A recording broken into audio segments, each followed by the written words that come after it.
L'auditorium Joseph Fonjo de l'Université de Chang a fait son plein d'œuvre ce vendredi 28 juin 2024. Étudiants, personnel universitaire, acteurs du domaine de la santé et de l'éducation nationale, curieux, sont venus nombreux au séminaire organisé par Africa Public Health Student Network à l'occasion de la Journée mondiale de lutte contre la toxicomanie et le trafic illicite. La problématique de consommation d'alcool et de drogue en milieu académique est souvent oubliée. Pourtant, sa pratique affecte significativement les jeunes étudiants en menaçant tant leur santé physique et mentale que leur perspective académique. Il faut dire que nous sommes là entièrement investis dans, n'est-ce pas, une communication pour un changement de comportement.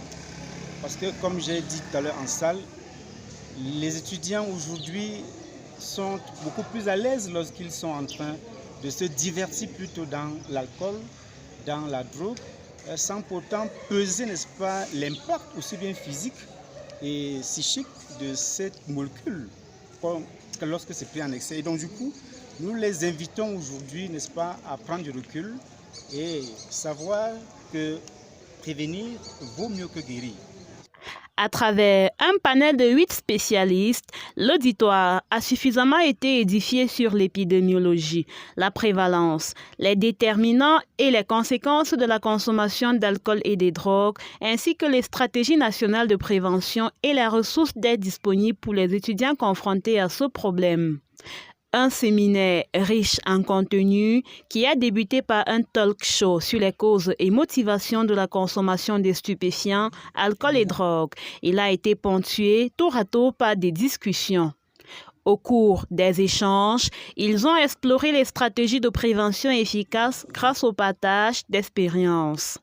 Nous avons compris que la consommation d'alcool et de drogue touche véritablement la population estudiantine. Nous avons véritablement donné les ressources disponibles pour pouvoir renforcer notre prise en charge mentale, pour pouvoir gérer le stress. Nous avons été éclairés quant aux services d'aide disponibles. Nous avons surtout appris quelle est notre implication en tant qu'étudiants et futurs membres personnels de la santé. Quelle est notre implication pour la lutte contre la consommation d'alcool et de drogue. Les participants sont repartis inspirés d'actions concrètes et efficaces, pouvant créer un environnement épanouissant pour les autres et loin de la consommation des drogues. En tant qu'étudiant déjà fervent défenseur de la consommation abusive d'alcool, j'ai été un étudiant qui prohibe et qui est contre la consommation abusive d'alcool en milieu étudiantin ou dans tout autre milieu de manière générale. À mon niveau, ce que je pourrais faire, c'est de continuer ou d'accentuer davantage la communication sur la consommation abusive. Lutter contre la consommation de drogue, des étudiants peuvent être des aides pour des autres étudiants. Alors, pour être une aide pour un autre étudiant, nous pouvons conduire les personnes qui consomment des drogues dans des cellules d'écoute de l'Université de Chang, par exemple. Nous pouvons les conduire dans des services sociaux où on prendra soin d'eux, où on les écoutera. Les faits sont là. Investissez dans la prévention est un thème fort évocateur dans ces défis complexes de lutte contre la consommation de l'alcool et des drogues.